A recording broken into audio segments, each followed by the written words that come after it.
Hey there everyone, welcome back to another review. Today I will be talking about the OnePlus 5T and my experience and the issues that I encountered after owning it for over a month.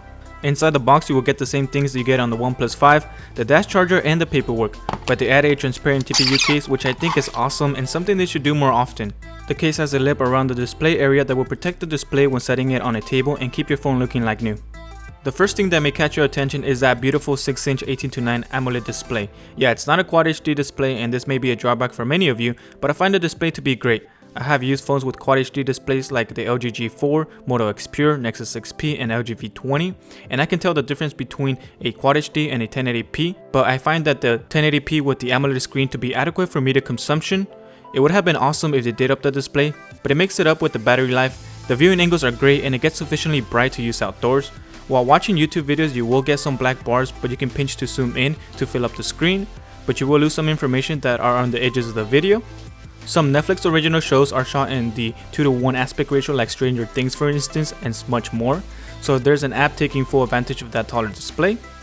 I was using the OnePlus 5 for about 5 months and honestly I don't think this would be a worthy upgrade if you already own the OnePlus 5 unless you really need to have that 18:9 aspect ratio and that slightly improved camera for low light.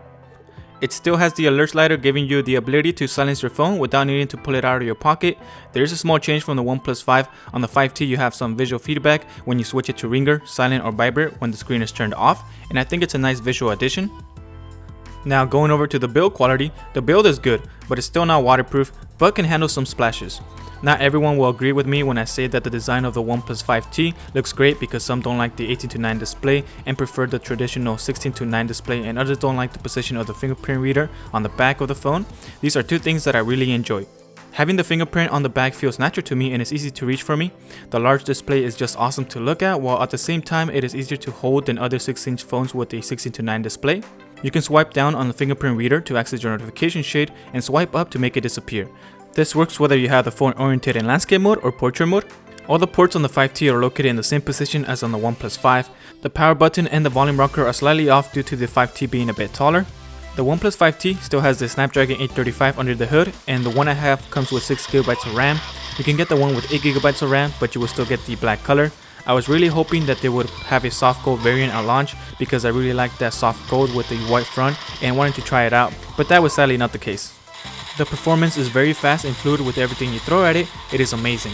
From gaming to editing and exporting a short video from the phone is very smooth. The fingerprint reader continues to be as fast as ever, but now there's an additional way to unlock your phone, and that is with facial recognition, which is also very fast at unlocking your phone. So fast you can hardly see the lock screen and most of the time you don't. It is very simple to set up. This is not the most secure way to unlock your phone and OnePlus recommends you use the fingerprint reader instead. But if you don't have someone that is very dedicated at trying to unlock your phone every time, then I would recommend you use it.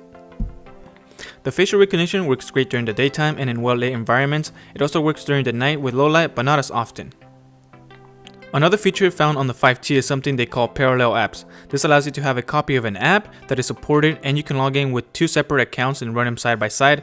You can do this on Instagram and Twitter natively inside the app. You can just switch your accounts.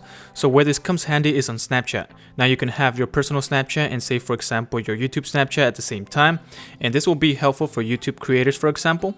The 5T also shows you the battery life of your connected Bluetooth headphones, given that the headphones you have that feature as well, to send out the data for the phone to read.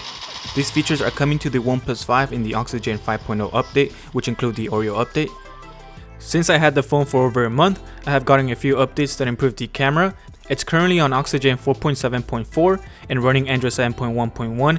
Android Oreo will be coming to the OnePlus 5T in early 2018. The OnePlus 5 already got the Android Oreo a few days ago, and the OnePlus 3 and 3T also got it a few days ago. So getting the newest phone from OnePlus doesn't guarantee getting the latest Android update first, so something to note there. Even though the 5T kept the 3300 mAh battery it used on the OnePlus 5, I have been getting stellar battery life on it. I am getting a day of usage with 5 to 6 hours of on-screen on time. I'm ending my day with about 12 to 7% left. The dash charging is very convenient. You can get 59% in just half an hour, and I wouldn't trade it in for wireless charging if given the option. The 5T has upgraded its secondary camera, ditching the telephoto 1 for one that is better at handling low light pictures but keeping the 20 megapixel count and getting an f1.7 aperture. It automatically switches from the 60 megapixel primary camera with an f1.7 aperture to the secondary one when you're in a dark environment to give you better looking pictures. Now here are a couple of pictures that I took at night and in the daytime, so you can get an idea of the quality of the pictures that you can get on the OnePlus 5T.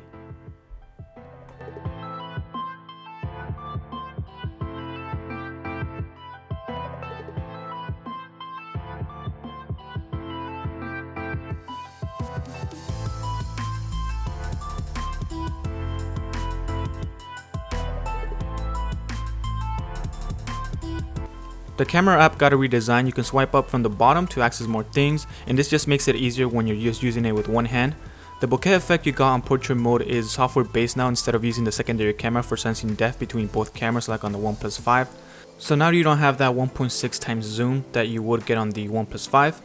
The camera may not be the best in the market, but it sure is a great smartphone camera. For the time that I've had it, I've encountered an annoying issue. After using the phone for some time, like a week or so, the camera freezes after trying to view the picture that I've taken.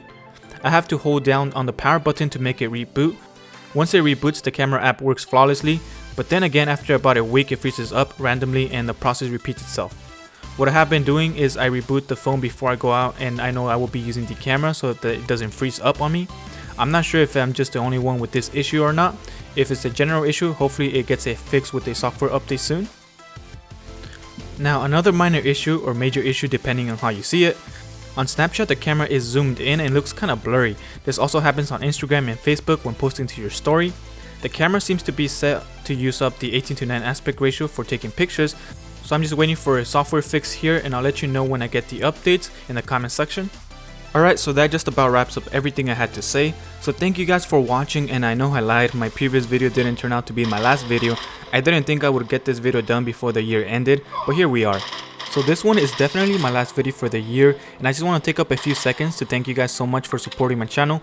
We are ending 2017 with 3,225 subscribers, give or take. So thank you again for watching, and I hope you have a happy New Year's, and I'll talk to you next year.